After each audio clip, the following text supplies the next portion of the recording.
Hello everyone, BCS champion আরেকটি নতুন ভিডিওতে আপনাদেরকে স্বাগতম। আজকে আমি আমার ভিডিওতে আলোচনা করব ইংরেজি সাহিত্য।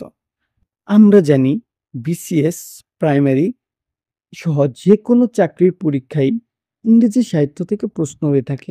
এমনকি শুধুমাত্র বিসিএস প্রিলিমিনারিতে ইংরেজি সাহিত্য থেকে ১৫ মার্কের কোয়েশ্চেন হয়। তাহলে বুঝতেই পারছেন ইংরেজি সাহিত্য কতটা গুরুত্বপূর্ণ। কিন্তু আমরা যারা নতুন, আ আমরা যারা 3rd ইয়ার, 2nd ইয়ার থেকে বিসিএস বা যেকোনো চাকরির পরীক্ষার প্রস্তুতি নিতে চাচ্ছি, আমরা ইংরেজি সাহিত্য থেকে ভয় পাচ্ছি। ইংরেজি সাহিত্য কিভাবে পড়বো? ইংরেজি সাহিত্যের এত লেখক তাদের সাহিত্যকর্ম কিভাবে মুখস্থ করব, কোনটা পড়বো, কোনটা পড়বো না। এই ভিডিওটা শুধুমাত্র তাদের জন্য। আবারও বলছি, এই ভিডিওটা শুধুমাত্র যারা শূন্য থেকে বিসিএস প্রস্তুতি নিতে যাচ্ছেন তাদের জন্য। দেখেন এই ভিডিওতে আমরা যা শিখব।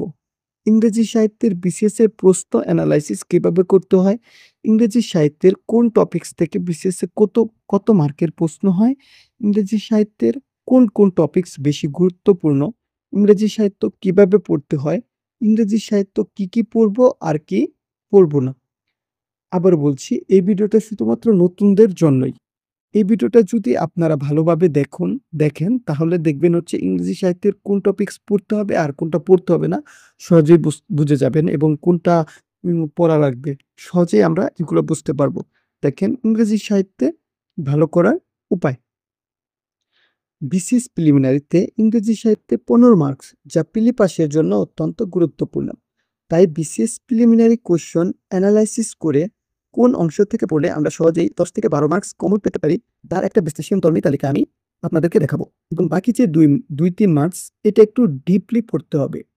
আমি আবারও বলছি, বিসিএস হচ্ছে একটা প্রিলিমিনারিতেই শুধুমাত্র ইংরেজি লিটারেচার থেকে প্রশ্ন হয়ে থাকে। রিটেনে প্রশ্ন হয় না। তাই আমরা ওইভাবেই পড়বো, যেভাবে পড়লে হচ্ছে আমরা 15 থেকে 10 থেকে 12 মার্কস তুলতে পারি। দেখেন, আমরা যদি ইংরেজি সাহিত্য প্রশ্ন বিশ্লেষণ করি তাহলে দেখব লিটারেরি পিরিয়ড থেকে, অর্থাৎ ইংরেজি সাহিত্যের যুগবিভাগ থেকে ১ মার্কের প্রশ্ন হয়। এটা হচ্ছে প্রত্যেক বিসিএস এ আপনারা যদি বিগত বছরের প্রশ্ন খেয়াল করেন দেখবেন ১ মার্কের প্রশ্ন হয়েই থাকে। তারপর হচ্ছে পয়েন্ট অফ ডিফারেন্ট পিরিয়ড, অর্থাৎ এই যে বিভিন্ন যুগ বিভাগ আছে, এই যে বিভিন্ন যুগ বিভাগ কোন কবি, কোন যুগের, এগুলা হচ্ছে আমাদের মুখস্থ করতে হবে। আমি যেভাবে নোট করেছি এই নোটগুলো আপনাদের সাথে শেয়ার করব। এইগুলো আপনাদের কোনো ভয়ই থাকবে না। তারপর হচ্ছে টাইটেল অফ ফেমাস পোয়েট, অর্থাৎ বিভিন্ন কবির টাইটেল, অর্থাৎ কোন কবিকে কি বলা হয় সেটা হচ্ছে পড়তে হবে। এখান থেকে ১ মার্কের প্রশ্ন হয়। তারপর হচ্ছে শেক্সপিয়ার। শেক্সপিয়ার হচ্ছে খুবই ইম্পোর্টেন্ট। একদম 4 স্টার টপিকস। প্রত্যেকটা বিসিএস এ বিগত বছরের প্রশ্ন দেখলে আপনারা পাবেন ১ থেকে ২ মার্কস হচ্ছে শেক্সপিয়ার থেকে হয়। তারপর দেখবেন হচ্ছে ক্যারেক্টার অফ ফেমাস রাইটিং, অর্থাৎ এই যে বিভিন্ন কবি বিভিন্ন নোবেল, উপন্যাস লিখেছেন, এগুলার হচ্ছে চরিত্রগুলা মুখস্থ করতে হবে। চরিত্রগুলা খুবই ইম্পোর্টেন্ট। তারপর হচ্ছে লিটারেরি টার্ম।